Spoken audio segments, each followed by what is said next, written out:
किंच शरीर चेतन शेषम तद विगमे भोग अनर्हत्वाद राज प्रबोधित्यर्थः। जो शरीर है चेतन शेष है, इसलिए चेतन का विगम होने पर भोग के योग्य ही नहीं रह जाता है। ये राजपुर के समान राजा निकल गया, फिर पुर के सारे लोग भी हट जाएंगे वहां से। इसको समझाने के लिए यह मंत्र आरंभ होता है। अस्य विस्रंसमानस्य शरीरस्थस्य देहिनः देहाद् विमुच्यमानस्य किमत्र परिशिष्यते एतद्वै तत्। शरीरस्थस्य देहिनः, इस शरीर में स्थित जो देही है आत्मा, इसके विस्रंसमानस्य, स्रंसु ध्वंसु धातु है, स्रंसु ध्वंसु नाश अर्थ में होता है, लेकिन यहां क्या लेना, अरे भ्रष्ट हो जाना, भ्रंशने। कब क्या होता है, इस प्राणादि समुदाय में बताओ क्या शेष रह जाएगा, किमत्र परिशिष्यते है, इस शरीर में अब क्या बचेगा बताओ, अर्थात सब के सब यहां से चले जाएंगे। विसर्जन समानस्य की व्याख्या कर रहे हैं, देहाद मुच्यमानस्य, जो शरीर से निकल जाता है।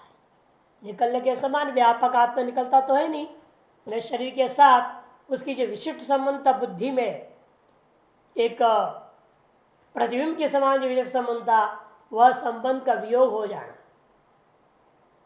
अर्थात सूक्ष्म शरीर का स्थूल शरीर से अलग हो जाना। जिस बुद्धि में प्रतिबिंबित है चैतन्य, वह बुद्धि अवयव किसका, सूक्ष्म शरीर का। तार सूक्ष्म शरीर का स्थूल शरीर संबंध था, इसलिए इसमें चेतनता भान हो रही थी। वह सूक्ष्म शरीर का स्थूल शरीर से अलग हो जाने का नाम है यहाँ आत्मा के से अलग हो जाना। जब अलग हो जाता है तो क्या बच जाता है, उन्हें प्राण इंद्रिया कोई भी में से जितनी भी है यहाँ, उनमें से एक भी बचता नहीं, सब चले जाते हैं। वही है आत्मा जिसको तुमने पूछा था अनंत धर्म इत्यादि से। अस्य शरीरस्थस्य, शरीर में स्थित जो यह कौन सा, तदात्मनः विस्रंस समानस्य का अर्थ करते अवसरंस समानस्य भ्रंशमानस्य। तो शरीर से आत्मा भ्रंशित हो गया, गिर गया। मैंने यहाँ अर्थ बताए, देहिनः देहवता, देहवान जो था वो आत्मा इस शरीर से गिर गया, अलग हो गया। विस्रंस शब्दार्थम उसको स्पष्ट करते हैं, विस्रंस मानस का व्याख्या स्वयं मंत्र कर दिया, देहाद विमुच्य मानस्य, जब देह से अलग हो जाता है। किमत्र परिशिष्ट है, प्राणादि कलाप है, न किंचन परिशिष्ट है अत्र देहे। इस प्राणादि समुदाय, कलाप ने समुदाय प्राणादि समूह में से कौन शेष रह जाता है, शरीर में रह जाएगा बताओ, जब आत्मा निकल जाएगी तो। न किंचन परिशिष्ट, वास्तव में कोई भी चीज नहीं बचता। कहा, अत्र देहे, इस शरीर में कोई नहीं बचता।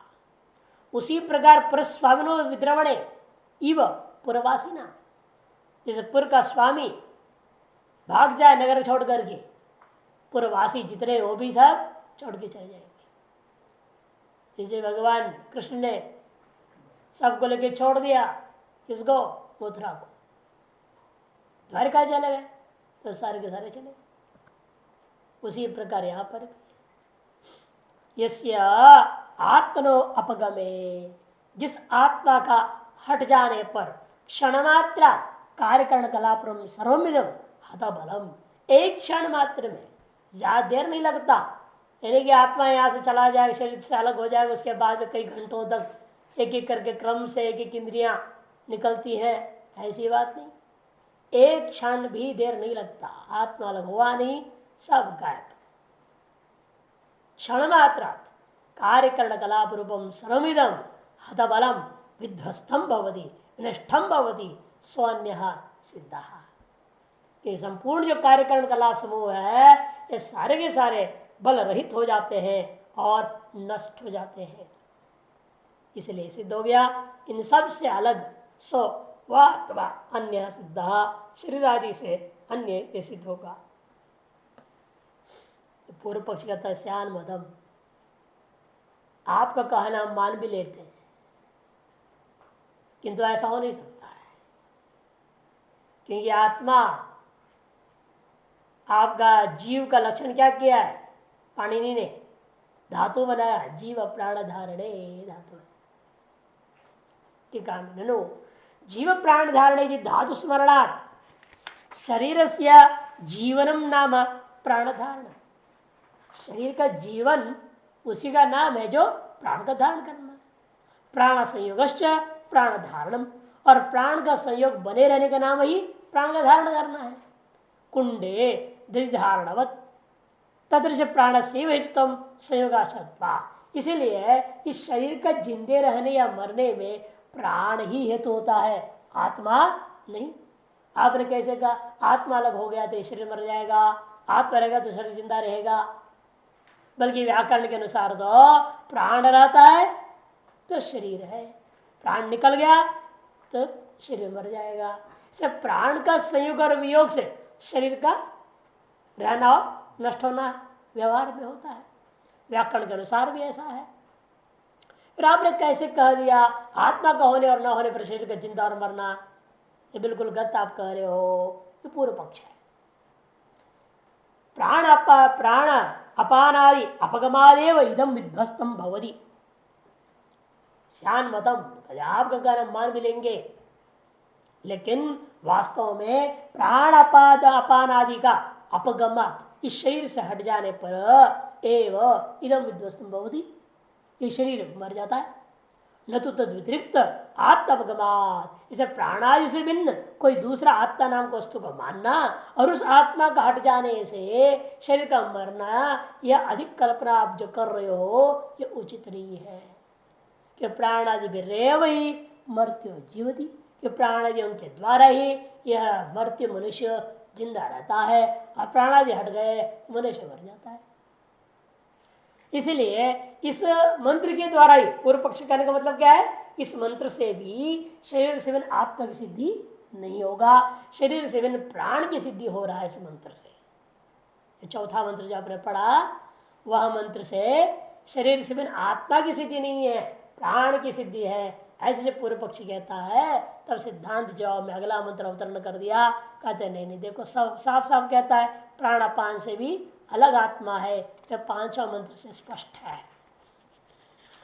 न प्राणेन न अपानेन मर्त्यो जीवति कश्चन इतरेण तु जीवन्ति यस्मिन्नेतवपाश्रितौ।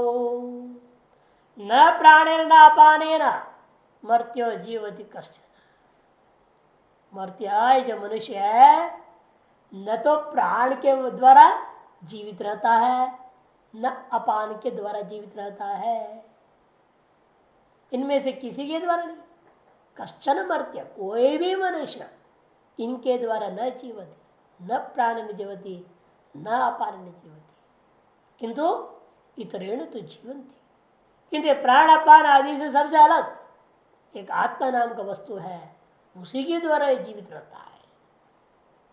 ये कैसा पता चला कि यस्मिन् नेतो उपासतो, जिसमें यस्मिन् आत्मनि, जिस आत्मा में ही एतौ माने ये प्राण अपानौ, ये दोनों के दोनों प्राण और अपान आश्रित है, ऐसे किसी अन्य से ही ये जीवित रहते हैं, जिसमें ये दोनों के दोनों आश्रित रह करके जिस आत्मा में अधिष्ठित होकर के प्राण और अपान अपना क्रियाकलाप करते हुए, प्राण क्रिया अपान क्रिया करते हुए शरीर को धारण किए हुए हैं, ऐसा जो आत्मा है वह इतर वह दूसरा, उसी से ही वास्तव में यह शरीर जिंदा रहता है।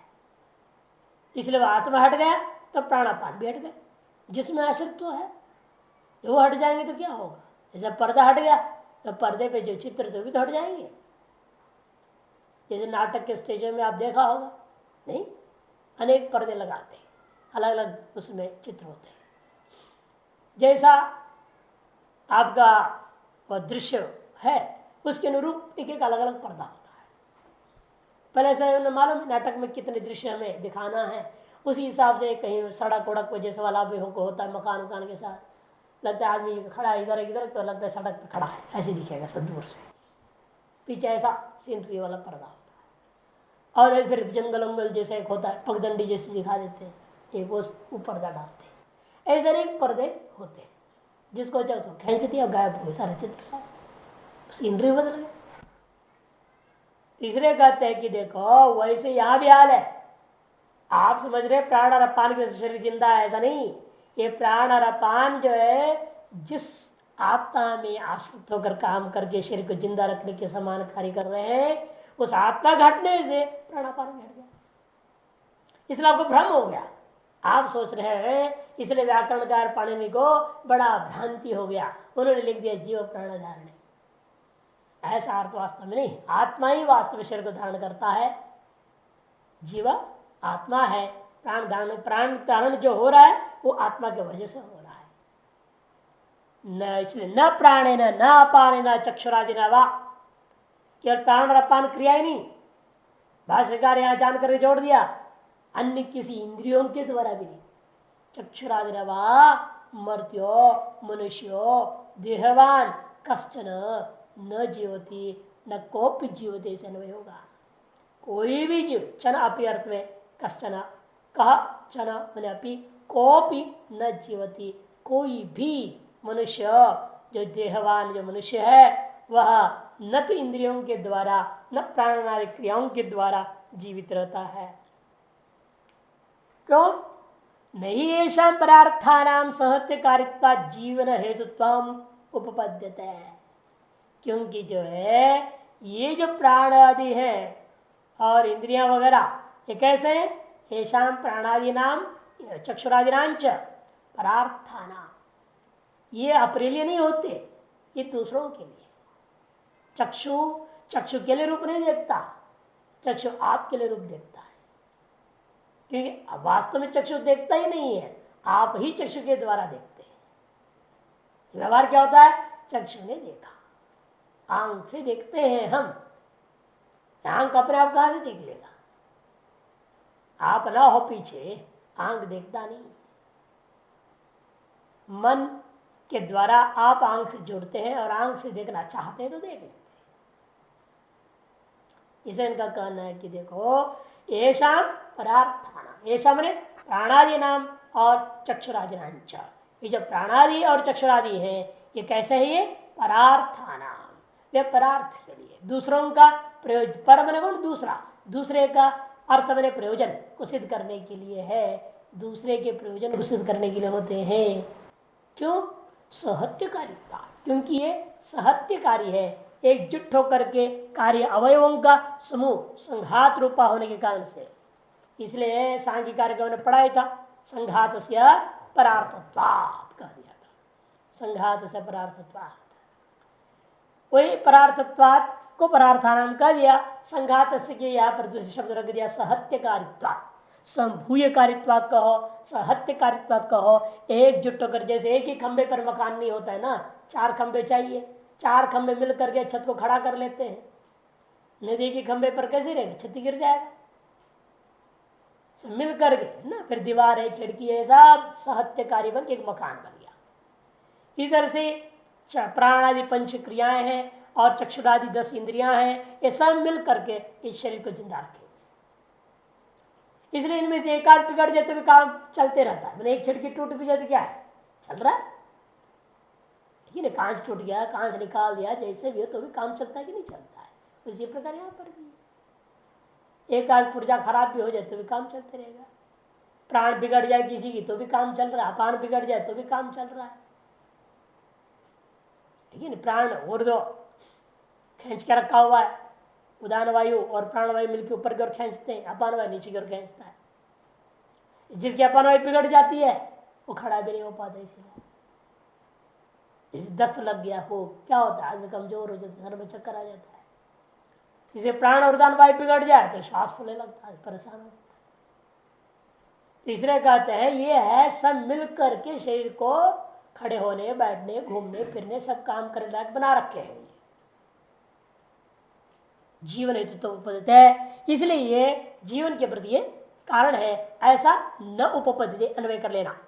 ये जो प्राणादि इंद्रियां हैं, प्राणादि और इंद्रियां हैं, वे परार्थ है, ऐसे दूसरे के प्रयोजन सिद्ध करने के होने के कारण से और सहत्यकारी होने के कारण से भी जीवन के कारण नहीं हो सकते, किंतु इन सब से अलग कोई होगा जो स्वार्थेन असहतेन परेण केनचित अप्रयुक्तम सहता नाम अवस्थान न दृष्टं गृहादीन लोके। किंतु संसार में क्या देख रहे हैं, जो कोई व्यक्ति अपना प्रयोजन के लिए स्वार्थेन असहतेन, जो इस मकान का बनी, जैसे हम हैं, हम कैसे हैं, इस मकान के अभाव है क्या, कोई ईंट खिड़की दरवाजा तो है नहीं, इन सब से अलग हम है। ऐसा जो आप अपने प्रयोजन से मकान को इस्तेमाल करेंगे, स्वार्थ है ना, और आप इसमें असहत है, इसका अवयव नहीं है, ऐसा जो इनसे विलक्षण परेण मान इनसे भिन्न ना, इनसे भिन्न नहीं आप, ऐसा किसी के द्वारा अप्रयुक्त होकर के, ऐसा किसी चेतन के द्वारा अप्रयुक्त होकर के सहतान अवस्थान न दृष्टं गृहादि लोक है, जो संहत है गृहादि उनके अवस्थित रहना दुनिया में देखने को नहीं मिलता। जिस मकान का कोई मालिक नहीं, कोई रहता नहीं, कोई अपने स्वार्थ के इस्तेमाल नहीं करता, क्या होगा, मकान नष्ट हो जाएगा, जर्जरीभूत हो जाएगा, लोग कहेंगे तो खंडर है, ऐसे कोई मालिक वारिस नहीं है, या वह भूत आके बैठ जाएंगे, तो भूत बंगला है बोल देंगे, इसका भूत बंगला है, प्रेत बंगला है, वो बेचारे उसका ना झाड़ू मारते ना पोछा लगाते ना कुछ करते, तो कहाँ टिकेगा मकान, भूत बंगला भी खराब टूट फूट कर नष्ट हो जाता है। क्योंकि आप है तो आप करते क्या, झाड़ू मारते हैं, पोछा लगाते हैं, हर 2-4-5 साल में अगर पोताई रंगाई करवाते हैं, खिड़की दरवाजा पोछ रहे, कर रहे, सफाई कर रहे, सब मेंटेन होता है ना, तभी तो सुरक्षित है वो। नहीं तो आप भी आते जाते रहेंगे, कुछ देखभाल नहीं करेंगे तो आदमी का आते जाते नष्ट हो जाएगा वो। जैसे शरीर भी ऐसा ही है, आप इस शरीर में रह रहे हैं, इसका देखभाल नहीं करोगे तो क्या होगा, नष्ट हो जाएगा। आप देखभाल करते हैं, इसको नहलाते हैं, खिलाते हैं, पिलाते हैं, तेल मालिश करते हैं, कराते हैं, सब कुछ होता है, दंड बैठक भी लगवाते हैं इससे तो ठिकाने में रहता है, नहीं तो मर जाएगा जल्दी, कुछ ना करो तो पीछे दवाएं देनी पड़ती है, नाश्ता पानी के रूप में हो, चाहे जैसा भी हो, जुकाम हो गया, कभी कुछ हो गया, तो आप अपने स्वार्थ को सिद्ध करने के लिए शरीर को जैसे संभाल रहे, इसलिए जैसे दृष्टांत दिया, जैसे कि सहता नाम गृहादि नाम अवस्थानम न दृष्टम लोक है, क्योंकि जो सहत है घर आदि उनकी अवस्थिति इस लोक में दुनिया में देखने को नहीं मिलता। यदि वे जो है किसी असहत किसी पर जो स्वार्थ के लिए से किंचित अप्रयुक्त हो तो, तथा उसी प्रकार से प्राणादि नाम अपनी सहतत्वात् भवितुमर्हति, उसी प्रकार से ये प्राणादि भी क्या है, सहत होने के नाते वे भी अपने लिए नहीं होंगे, वो उनसे भिन्न कोई दूसरे के स्वार्थ की सिद्धि के लिए है, वह दूसरा जो होगा वह इनसे असहत होगा, इनसे अत्यंत विलक्षण और भिन्न होगा, और वह कौन है, वो आत्मा है, ये सिद्ध होगा। से प्राणादि जीवन हेतुत्व न भवितुमर्हन्ति, अनुमान कर लो, प्राणादि क्या है, जीवन हेतु के प्रति कारण नहीं हो सकते, जीवन के प्रति कारण नहीं हो सकते, जीवन हेतु भवितुम नार्हन्ति, क्यों, सहत्यकारित्वात् परार्थत्वात्, तो हेतु बना सकते, परार्थान को हेतु बना सकते हैं, सहत्यकारित्वात् परार्थत्वात् घटवत यन्यम तन्य में आत्मा, व्यतिरिक्त दृष्टांत आत्मा हो जाएगा। इसे प्राण आदि पक्ष बना लो, प्राण आदि से इंद्रिया भी ले लेंगे है ना, पंच प्राण और एकादश इंद्रिय अंतःकरण बाह्यकरण सारे, तो सारे जो चीज कैसी हैं, जीवन के प्रति हेतु नहीं हो सकते, जीवन हेतु तुम न संभवती, क्यों जीवन के हेतु नहीं हो सकते, परार्थत्वात् सहत्यकारित्वात्, दो हेतु, जैसे कि घट, घट भी कैसा है, परार्थ के लिए ना, घट घड़ा घड़े के लिए नहीं होता, घड़ा आपके लिए होता है, घड़ा आपके अंदर आपने पानी भरा और पानी ठंडा हुआ और ठंडा पानी खुद घड़ा पी जाएगा और तृप्त हो जाएगा, ऐसा तो कभी नहीं होता। किंतु घड़ा जो पानी ठंडा कर दिया, उस घड़े के ठंडे पानी को आप पी के तृप्त होते हैं, घड़े का उसे कोई लेन देन नहीं होता। इसे घड़ा हमेशा दूसरों के लिए हुआ ना, फिर परार्थ हो गया। क्यों? सहत्य बात सावयव बना हुआ कार्य विशेष होने के कारण से। तो ये भी है प्राणादि भी, इसे घटव दृष्टांत हो गया, अन्वय दृष्टांत। और व्यतिरिक्त दृष्टांत क्या होगा? जो सहत्यकारी नहीं है, वह परार्थ, जो परार्थ भी नहीं है, वह अवश्य जीवन के हेतु नहीं, ऐसा मत कहो। अर्थात जीवन का हेतु है। कौन है वो? आत्मा। ऐसे व्यतिरिक्त दृष्टांत बन जाएगा। कादाचित कस्य प्राण शरीर संयोग से स्वभावत अनुपत्ति है संघात के परप्रयुक्त से दर्शनाद भवितव्यम अन्य संघात प्रयोजक इत्यर्थः। आनंद का साफ कहते हैं, इसे कदाचित होने वाला जो प्राण शरीर का जो संयोग है वह कदाचित का है, वह स्वभावत नहीं हो सकता। इसे संघा। और दूसरा लोक में क्या प्रदेगा? संघात जब परप्रयुक्त शैव दर्शनात्, संघात हमेशा परप्रयुक्त ही हुआ करता है। इसलिए यहां भी इस संघात जब प्राणादि इंद्रियादि से विशिष्ट जो स्थूल शरीर है, यह निश्चित रूप में किसी अन्य जो संघात का प्रयोजक होगा उस अन्य के द्वारा ही प्रयुक्त है, ऐसे मानना पड़ेगा। वो अन्य कौन है? वो अन्य ही आत्मा है जो तुमने पूछा था, ऐसा अन्वय हुआ। एयं प्रीति प्रश्नो परलोक अस्तित्व संदेह आसित। अगले मंत्र का अवतरण का देते हुए कह रहे हैं, एयम प्रेत इत्यादि मंत्र में जो नचिकेता का प्रश्न मंत्र था, उसमें उसके प्रश्न से ऐसे भी लग रहा है जैसे आत्मा नहीं है कहने वाले लोग हैं। का मतलब क्या? परलोक नहीं है इसे कहने वाले लोग हैं। यदि परलोक है फिर आत्मा को मानना पड़ जाएगा, उसको जाने वहां जाके उसको पाने वाला है नहीं। इसे नायम अस्तित्व के द्वारा केवल आत्मा नहीं है इतना ही नहीं ज्ञापन हो रहा है, साथ साथ परलोक नहीं है यह भी ज्ञापन हो गया। अब परलोक को भी सिद्ध करना जरूरी है। विशेषतः तन निवृत्तिर्थम उच्यते, उस संदेह का निवृत्ति करने के लिए यह अगला मंत्र आरंभ होता है। हंत इदं प्रवक्ष्यामि गुह्यं ब्रह्म सनातनम यथा च मरणं प्राप्य आत्मा भवति गौतम। आत्मा भवति गौतम कहते कि देखो, हंत पुनः, हंत का तात्पर्य खेद में नहीं है, पुनः पुनरपि, पुनः मैं ते तुभ्याम इदम, इस ब्रह्म के तत्व के बारे में, इदम गुह्यम ब्रह्म सनातनम प्रवक्ष्यामि, यह जो गुह्य तत्व है, अत्यंत गोपनीय तत्व है, सनातन चिरंतन नित्य तत्व है, ऐसा जो यह ब्रह्म है उसके बारे में तुमको कहूंगा। मेरा आश्चर्य देखो, ऐसा प्रतिज्ञा कर रहे हैं। अब तक तो ब्रह्म के बारे में कह रहे हैं, एतद् वै तत् एतद् वै तत् कह करके, यहां भी वाक्य और आगे तुमको कहूंगा ऐसे कह करके सीधे ब्रह्म के बारे में नहीं बोलेंगे, 1.5 श्लोक के द्वारा स्तुति करेंगे उस ब्रह्म की स्तुति। यथा च मरणं प्राप्य आत्मा भवति गौतम। अब मैं तुम्हें फिर भी उस गोपनीय सनातन ब्रह्म को अच्छी प्रकार बतलाऊंगा। ऐसे कहकर क्या बोलेंगे? बोलेंगे पहले ब्रह्म को न जानने से क्या होता है वो बताएंगे। पहले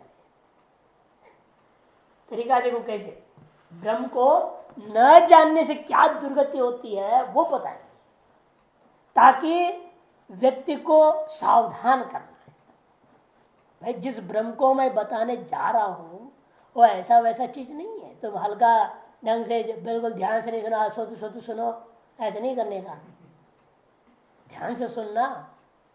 तो इसलिए कह रहे कि देखो कि ये जो है ब्रह्म वो चीज है जिसको न जानने से मरणम प्राप्य, मर करके यह आत्मा किस प्रकार के होता है, यथाच भवती आत्मा मरणम प्राप्य तद ब्रवी में, ऐसा दोबारा अनुवृत्ति कर लेंगे उसको, उसके बारे में पहले तुमको बोलूंगा। ब्रह्म को न जानने वाले जो अज्ञानी लोग वे जब मर जाते हैं तब उनकी आत्मा कैसे भटकता है संसार में, अनेक योनियों में, 84 लाख योनि में, किस प्रकार से ये धंध्रम्यमाण पर्यंती मूढ़ा जो पहले कह चुके, उसको दूसरे शब्दों से यहाँ पर कहेंगे अभी।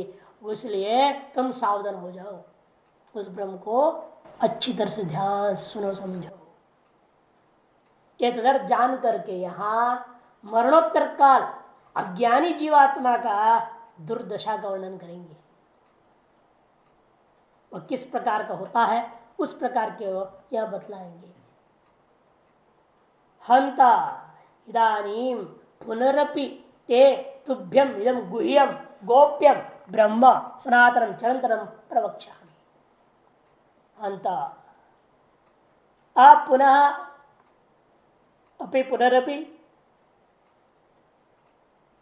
ते मरि तुभ्यम तुम्हारे लिए, इदाम यह जो गुह्यम गोप्यम अत्यंत गोपनीय, सनातनम निचरंतरम नित्याम ब्रह्म, उसको प्रवक्ष्यामि मैं कहूंगा। इसलिए प्रवक्ष्यामि आगे कहूंगा, तुरंत नहीं कहते कह रहे ना, तो ब्रवीमी बोलना चाहिए है कि नहीं। प्रवक्ष्यामि आगे कहूंगा, इसका तो बीच कुछ और बोलने जाएंगे आप, कुछ और बोलने जा रहे हैं। क्या बोलने जा रहे हैं? उस ब्रह्म को न जानने से क्या होता है वो बताना चाहते हैं। इसलिए हम ब्रवीमी का ध्यान करेंगे। यथा आत्मभवती तद ब्रवीमी यद विज्ञानात् सर्व संसार प्रभवती, क्योंकि उस ब्रह्म को जानने से क्या होता है, संपूर्ण संसार का ही उपरम हो जाता है। अविज्ञानाच्च, और न जानने से क्या होगा वो सुनो आप। यस्य मरणम प्राप्य, यस्य विज्ञानाच्च, जिस ब्रह्म का विज्ञान से मरणम प्राप्य मृत्यु को प्राप्त कर, यथा आत्मभवति मन यथा संसरति, यह जीवात्मा जिस प्रकार से अपने अज्ञान की वजह से संसरण को प्राप्त करता है, तथा श्रृणु हे गौतम, उस प्रकार को बताने जा रहा हूं, उसको तुम सुनो हे गौतम संबोधन है। इसका मतलब क्या? इससे सिद्ध क्या हुआ? मरने के बाद ये जीव अनेकों लोकों में जाता आता है, सिद्ध हो गया। ये कहना चाह रहे, मरने के परलोक सिद्धि हो गई ना इस मंत्र से।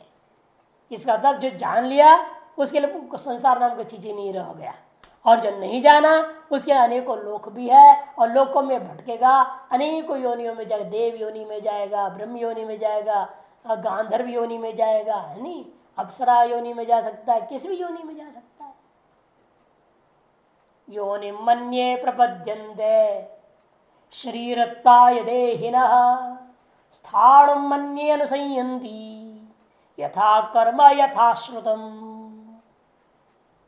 कद योनि मन्ये प्रपद्यन्ते, अज्ञानी जो देहाभिमानी जीव है वह यथा कर्म यथा श्रुतम्, जैसा अपना कर्म है उसका और जैसा उसका उपासना है, यथा श्रुतम से जैसी उपासना है उसी के अनुरूप अनुसंयंती, उसी के अनुरूप वह क्या करता है। कितने ही शरीर धारण करने के लिए बहुत लोग जो है अन्य माने अन्य देहिना, बहुत सारे देहधारी लोग क्या करते हैं, शरीरत्वाय शरीर को प्राप्त करने के लिए योनिम प्रपद्यन्ते, तत्त स्त्री योनि को प्राप्त करता है। स्त्री योनि से पुरुष और आदमी पति पत्नी ही नहीं, हर एक योनि में मादा है, नरंश है और मातृअंश है, तो तत्त मातृयोनियों को प्राप्त कर जाएगी।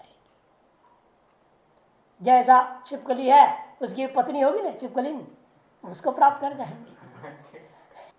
चींटियां है, चींटी का पत्नी, तो इस तरह से हर चीज की पत्नी होती है। स्त्री योनि है, हर चीज में मादा है और नर है, और हर चीज में नपुंसक भी होते हैं, हर चीज में हिजड़े भी होते हैं, सारी चीजों में है। तो इसलिए कहते यहाँ जो प्राप्ति है स्त्री से एक मनुष्य को बताया जा रहा है, इसलिए योनि शब्द प्रयोग कर दिया है, इसलिए उस शब्द लागू होता है। अन्य स्थानुम संयंती, और अन्य लोग क्या करेंगे, कुछ तो पेड़ पौधे पत्थर बन जाएंगे, उनके अभिमान करता हुआ बैठ जाएंगे। कुछ तो जंगम योनियों को प्राप्त करेंगे, कुछ स्थावर योनि को प्राप्त करेंगे। ये तात्पर्य। स्थावर और जंगम दो ही प्रकार के मुख्य रूप में योनि है, विभाजन है।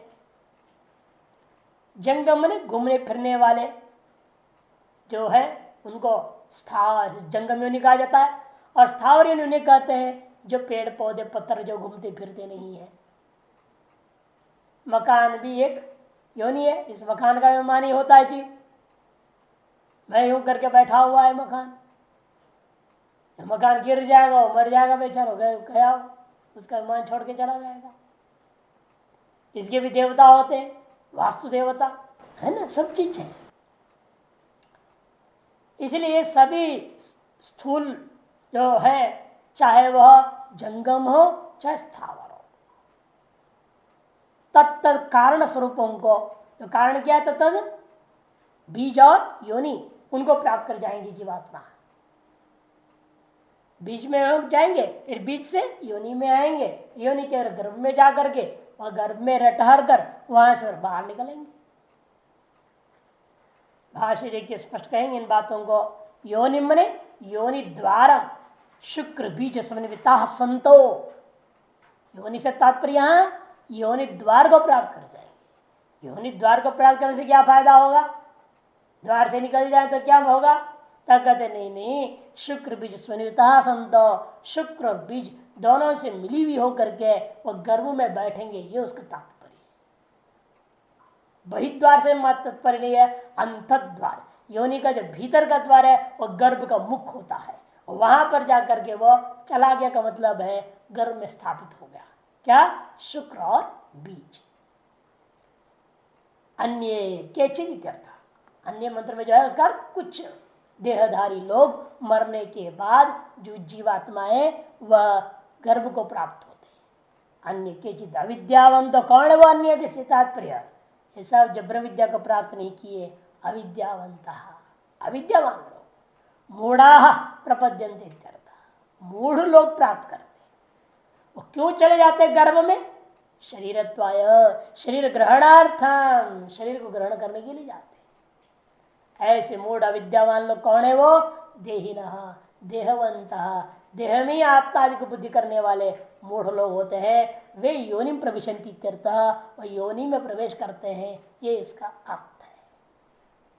स्थानम वृक्षादि स्थावर भावम अन्य अत्यंत अधमा मरणम प्राप्य अनुसीयन्ति अनुगच्छन्ति। और उनसे भी जो अत्यंत अधम जो लोग हैं, अविद्यावान में भी अत्यंत अधम, शरीर आदि को भी आप तो नहीं मानते, एकदम नास्तिक है, एकदम चारवाक भोगवादी, खाओ पियो मौज करो, कुछ नहीं संसार, ना आत्मा ना परमात्मा, कुछ नहीं होता, न माँ न बाप, माँ बाप को बेच दो, उनको भी पैसे, उनका भी पैसे खा जाओ। ऐसे भी लोग माँ बाप को बेच देंगे, जमीन जायदाद बेच देंगे, सब बेच देंगे, पर खुद को नहीं बेचते हैं, बदमाश है, खुद को भी बेच देना चाहिए। जैसे हरिश्चंद्र ने किया ना, सबको बेच दिया, खुद को भी बेच डाला। तो परीक्षा थी खैर धर्म की, और यहाँ ऐसे कुछ के लिए भोग के लिए सब गड़बड़ कर देते हैं, अपने ऐश में सारी बर्बादी कर डालते, पूरा पूरा बर्बाद। यही पुंडलिक का एक कहानी है ना, सारा बर्बाद कर दे, जितने जमपति जाए जा सब कुछ, घर के बर्तन बाण बिस्तर चौकट सब बेच दिया, कुछ भी नहीं छोड़ा, सब ऐसा ले लिया।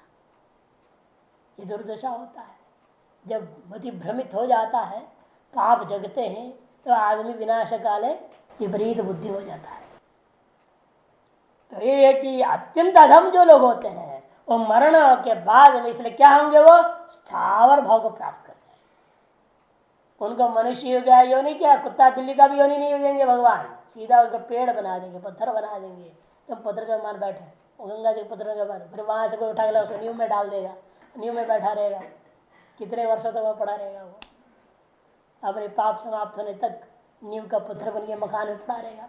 कहीं जिस नींव मकान में नींव में पत्थर है, वे भी वेदांत सुनेंगे नहीं, वो पत्थर पे जो अभिमानी जीव है वेदांत सुन के उसको उद्धार हो जाएगा। और किसी वेश्या के घर में पहुंच जाएंगे तो और बर्बाद हो जाएगा बेचारा, वहां क्या वेदांत सुनने को मिलेगा, उसको उद्धार कैसे होगा। जैसा मकान में जाएंगे जैसे घड़ा है, हाँ, दारू बेचने के वाला चाय चला जाए तो क्या फायदा होगा, घड़े पे दारू ही तो रखेगा। किसी अन्य घर में जाएगा, धर्मशाला में जाएगा तो पानी रखेगा, पानी को उनका भला होगा, उसे ठंडा पानी मिलेगा। उसी प्रकार ये भी हाल सब है। इसे कहते हैं जो अधमा, अत्यंत जो अधम है वो मरणम प्राप्य, मरण के ऊपर अनंतर स्थावर भाव को ही अनुगच्छन्ति, उसमें चले जाते हैं। क्यों ऐसे होता है, सबको एक गति क्यों नहीं हो जाता? कहते क्योंकि यथा कर्म, यदि यस्य कर्म तद यथा कर्म, जिसका जैसा कर्म है उसको कहते हैं यथा कर्म। यही आदर्शन कर्म यह जन्म कृतम तद वशे नित्य, जिनके द्वारा जैसा कर्म इस जन्म में किया गया है और पूर्व जन्मों में किया हुआ है, उन सब के आधार पर तद वश में आकर के, तद अधीन होकर के वे लोग मजबूरी में ऐसे विभिन्न प्रकार की योनियों को प्राप्त करते हैं। इसे जैसा कर्म करेंगे वैसा फल भुगतेगा आदमी। तथा यथा श्रुतम, इसके भी यादृशंच विज्ञान उपार्जितम, जैसा विज्ञान आपने उपार्जन किया है, उपासना वगैरह आपने ग्रहण किया है, उसके आधार पर तद अनुरूपमेव शरीरम प्रतिपद्यन्ते, उसके अनुरूप शरीर वे लोग प्राप्त करते हैं इत्यर्थ। यथा प्रज्ञम ही संभवा इति श्रुत्यंतरात्, क्योंकि यथा प्रज्ञम संभवा बृहदारण्यकोपनिषद का है। अपनी बुद्धि में विद्यमान जो वासना, उस वासना के अनुरूप ही जन्म होते हैं, ये इसका अर्थ है।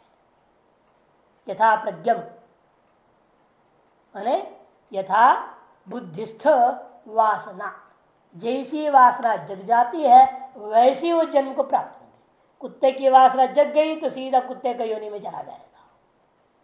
आदमी की वासना जगी तो आदमी, उसे ब्राह्मण की वासना जगी तो ब्राह्मण घर में पहुंच जाएगा, क्षत्रिय वासना जगेगा तो क्षत्रिय घर में। जैसी वासना जग जावे बुद्धि में मरण काल में, वह वासना कैसी जगती है, आपके ही कर्मों के आधार पर वैसी वासना जग जाती है। वो वस्तु आपको दिखाई देने लग जाएगा।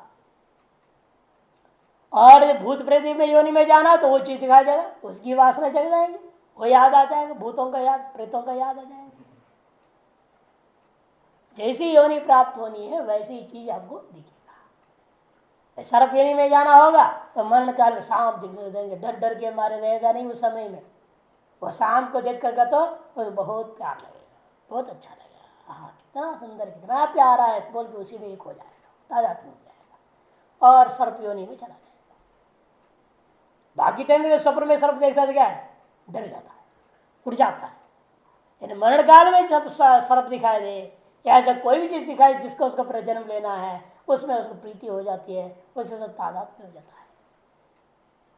यह प्रतिज्ञातम गुह्यम ब्रह्म वक्ष्यामित्यदाह, अब उस गुह्य ब्रह्म जिसकी प्रतिज्ञा की गई थी वो कहने जा रहे हैं। वो ब्रह्म क्या है, कैसा है, वो बता रहे। येषु सुप्तेषु जागर्ति कामम कामम पुरुषो निर्विमाणः तदेव शुक्रम तद ब्रह्म तदेवामृतमुच्यते तस्मिन् लोका शता सर्वे तदु नात्येति कश्चन एतद्वै तत्। येषु सुप्तेषु प्राणादिषु जागृति, येष आत्मा, वह यह जो आत्मा है, जब ये सारे के सारे प्राण इंद्रियां सब सो जाएं तब जो जगा रहता है उसी का नाम आत्मा है। जब ये सब सो गए इंद्रियां, सुप्तेषु एतेषु प्राणादिषु इंद्रियादिषु सर्वेषु येष जागृति, वह यह जो जगा हुआ रहता है चेतन तत्व वही आत्मा है, जो कि स्वप्न में क्या करता है, वो कामम कामम पुरुषो निर्विमाण, येष पुरुष प्रथम, येष पुरुष, वह जो पुरुष सब के सोने पर भी जगा रहता है और स्वप्न में क्या करता है, कामम कामम निर्माण, अपने अपने अभिष्ट पदार्थों की रचना कर लेता है और मौज करता है। स्वप्न में अपनी वस्तु कल्पना करता है, चाहे सुख के दुख के जैसा भी वस्तु कल्पना करके वैसे वो भोग भोगे। तदेव शुक्रम तद ब्रह्म, वही शुक्र है, मैंने वही शुद्ध है और वही ब्रह्म है तदेव अमृत मुच्यते, उसे सभी शास्त्रों में अमृत शब्द से कहा गया है। तस्मिन् लोका श्रद्धा सर्वे, और उसी में समस्त लोक आश्रित है। पृथ्वी आदि संपूर्ण लोक उसी में आश्रित है। या लोका जीवा सर्वे जीवा तस्मिन् श्रद्धा इत्यर्थ। तदुनात्येत कश्चन, और उसका कोई भी अतिक्रमण नहीं कर सकता। इस आत्मा का अतिक्रमण कर कौन जी सकता? अपने आप का अतिक्रमण कर कौन रह सकता है? अपने आप का अतिक्रमण कोई नहीं कर सकता। हम दूसरे का अतिक्रमण कर सकते हैं जो स्व से भिन्न है, सहत है, परार्थ इत्यादि। अपने स्वार्थ में हम किसी का भी अतिक्रमण कर सकते हैं, लेकिन अपने आप का अतिक्रमण अपने आप नहीं कर सकता कोई। येष सुप्तेश प्राणादिशो जागृति, वह यह जो जगा रहता है कब? सुप्तेश प्राणादिशो, प्राणादि का सोए जाने के बाद भी जो जगा रह जावे। न स्वप्ति कहने का मतलब वह सोता नहीं, कभी सब सो जाते हैं, लेकिन आत्मा कभी सोता नहीं। खत्म।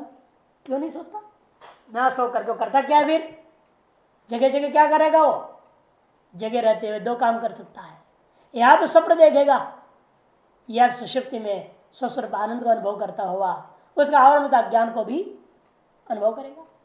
न किंचित विषम हम सुखम अस्वापसम, ये बोलेगा।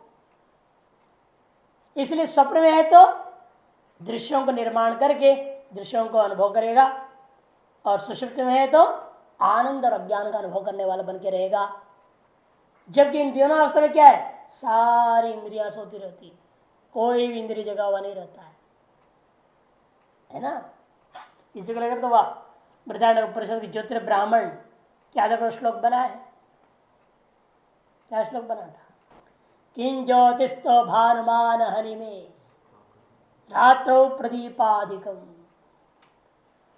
रवि दीप दर्शन विधो किं ज्योतिराख्या ही में।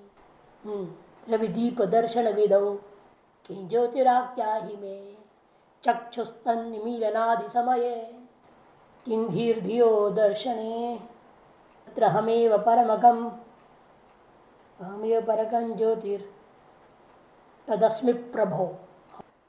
पूछता है ना सबसे पहले, किन ज्योति, क्या ज्योति है तुम्हारा दिन में जिसे तो जगत का अनुभव करेगा? कहते सूर्य के प्रकाश से मैं अनुभव करता हूं। भानुमान हनि में, भानुमान में सूर्य, दिन में मैं सूर्य प्रकाश अनुभव करता हूं।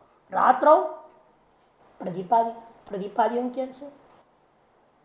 लेकिन रवि दीप दर्शन विधो, रवि दीप इनका दर्शन कैसे हुआ? आपको ये कैसे जाना आपने इनसे मैं इस जगत को घटपटादि का अनुभव कर रहा हूं? मैं चक्षु, मैं चक्षु से देख रहा हूं, सूर्य है उसके प्रकाश है तो घट में कर रहा हूं। तो चक्षु भी सो जाए तब क्या होगा? तन निमीलनादि समय किम धी जवाब बुद्धि, ध्यो दर्शने किम, बुद्धि का भी दर्शन, बुद्धि से मैंने इनको देखा, ये तुमने कैसे जाना? तब तो मैं ही, और कौन है? उस बुद्धि को भी देखने वाला कौन है? मेरे अलावा कोई दूसरा नहीं। इसे कहते तत्र अहमेव परमगम ज्योति, सर्वश्रेष्ठ ज्योति कौन? इसलिए मैं ही हूं। तदस्मि प्रभो, हे प्रभु हे गुरुदेव वही मैं हूं, ऐसा कहता है। कथम? कामम कामम तम तम अभिप्रेतम, स्त्रियादि अर्थम, स्त्री आदि पदार्थों को वह स्वप्न में बना लेता है। कैसे? अविद्या निर्विमाणो, अविद्या से निर्माण कर लेता है। निष्पादयन जागृति पुरुष, निष्पादन करते हुए यह पुरुष उस स्वप्न काल में जगा हुआ रहता है। जो ऐसा है यह तदेव शुक्रम, वही शुक्र है, शुभ्र है, शुद्ध है। तद ब्रह्म, वही ब्रह्म है समझो। नान्यत गुह्यम ब्रह्म अस्ति, उससे भिन्न कोई अन्य कोई गुह्य ब्रह्म नहीं है। तदेव अमृतम अविनाशी उच्चते सर्वशास्त्रेषु, सभी शास्त्रों में उस ब्रह्म को ही अमृत कहा गया है, अविनाशी कहा गया है। किंच, और पृथिव्यादयो लोकाः तस्मिन्नेव सर्वे ब्रह्मणि आश्रिताः। सर्वे पृथ्व्यादयो लोका, पृथ्वी सारे लोग, और अन्य लोग यहाँ क्या लिए हैं? सर्वे लोका माने जीवा, सभी के सभी, ऐसा भी अर्थ लेते हैं भाष्यकार, तो पृथ्वी आदि लोग ही लेंगे। तस्मिन्नेव सर्वे ब्रह्मणि, ये सब के सब कहाँ है? उसी ब्रह्म में आश्रित है। सर्वलोक कारण तस्य, क्योंकि वह ब्रह्म सकल लोकों का कारण है। जैसे कुंडल वगैरह जो भी है वह सारा कहाँ आश्रित है? सोने में ही आश्रित है, कि सोना ही कुंडल सकल कार्यों का कारण है।